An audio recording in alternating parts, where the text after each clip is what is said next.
So one of the things you said you're most proud of is the fact that this team just keeps winning. You've won 15 or more games in all but 1 year, that being your first year. In this changing time of college basketball, how has your approach to roster building changed, not only to keep up with the changing tide, but remain consistent as well? This whole process of roster building has changed drastically, particularly in the last 2 years, even more so the last 9 months. Going from NIL to revenue sharing to the transfer portal, it's a different time in athletics, and I know a lot of people may not like some of it. I personally kind of find some of this stuff fascinating, and there's always been an art and a science to recruiting, and now it's more of a science, to be honest with you. A little more transactional, a little bit more upfront, a little less dating, if you will. What's been the hardest thing to navigate about this new science, as you put it? Well, I think it's the transfer portal. I would like to think that in the not too far future, we'll have some regulations on how many times somebody can transfer and salary caps, stuff like that. 2,700 college basketball players entered the transfer portal. For you guys, that meant 10 new players on the team.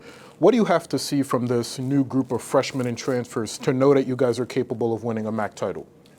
Well, I think if you look at the transfer portal over time, it's been really good to Toledo. Yeah. You look at this wall behind me, there's a lot of guys that helped build this program were transfers, guys that wanted second chances.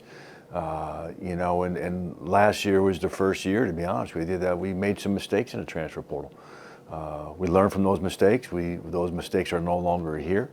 And I think we're going back to what made our program really successful, and that's recruiting high character men from great families that are really skilled, that can shoot, and that are tough. That's what we're going back to.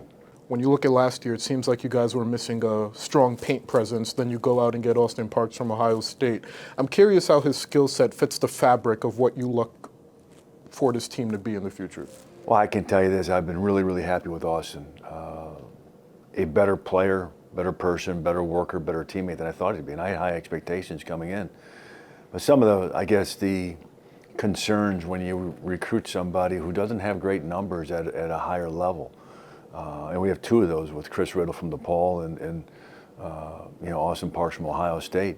They both didn't get a whole lot of opportunities. And sometimes it's hard to evaluate that because there's not a lot of film on them.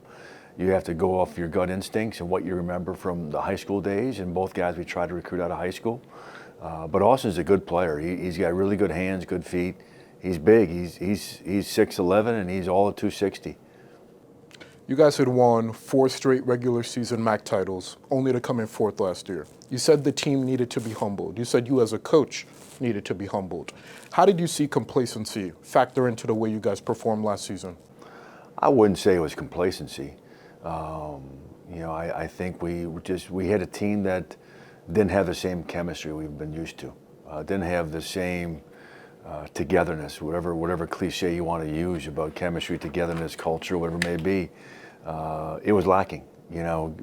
Guys buying into roles, and we had a lot of I and me guys instead of us and we, and that's hard to win with I and me in this profession.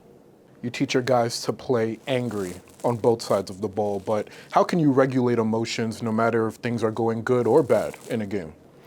Well, I think you have to have emotion. You have to have guys that just play with zero emotion. I'm not sure that you can go find a really good player over time. That's besides Tim Duncan. He's the one guy that, and there's probably a couple other examples, but Michael Jordan got excited, got angry, whatever it may be. You have to show emotion. You have to. And to be honest with you, fans want to see that. They want to see how much you care and that there is emotion and the ups and downs of a game or ups and downs of a season.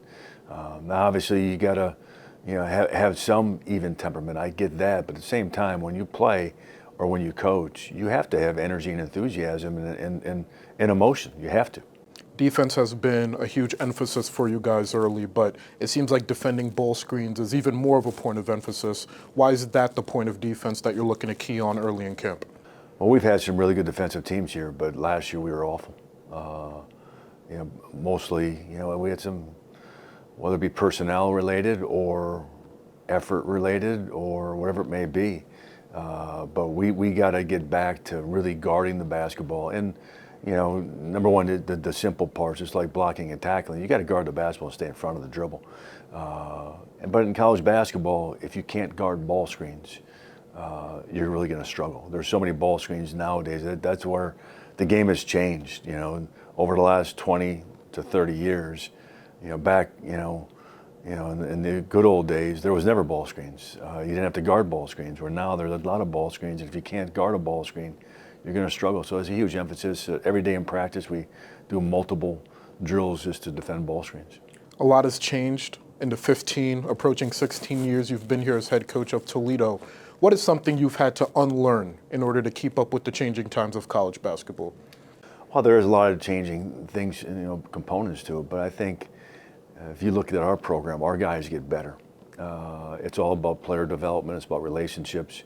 And I think, the older I get, my relationships with players are better.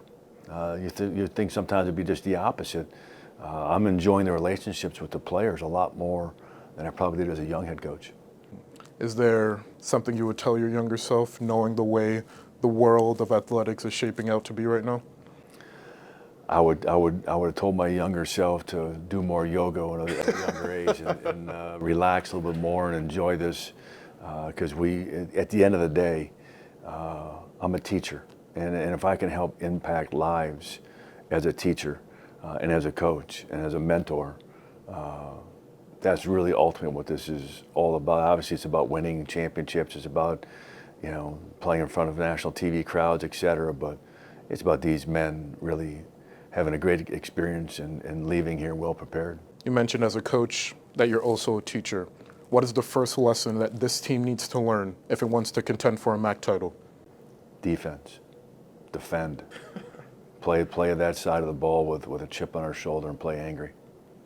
It's been 45 years since Toledo made it to the NCAA tournament. How often are you thinking about that? Every day. Every day. It's all I think about regarding this program, and obviously to get them better. But we've won a lot of games, won a lot of championships, but now winning the tournaments is one thing we haven't done. What can people expect from UT men's basketball this season? I think you'll see a team that's going to play fast. We need to shoot more threes. The last couple of years we didn't shoot enough because to be honest, our personnel wasn't, that wasn't how we were built. But in this day and age, you have to play fast. You got to be able to shoot threes, but we have to get better defensively, and that's the biggest emphasis that this all season has been. And finally, Power 4 schools are plucking from the MAC throughout every sport, every season. But where do you find yourselves on the continuum of MAC title contenders this season? Oh, I'd like to think we're right there with everybody. I mean, I think, he won 4 championships in a row. Nobody in history of this league's won 3 in a row. We won 4. And last year we finished 4th, and we finished 4th, and we feel, we as coaches, we as a program, our fan base feel like it was a bad year, and it was. Where a lot of other people would be excited about finishing 4th, not here.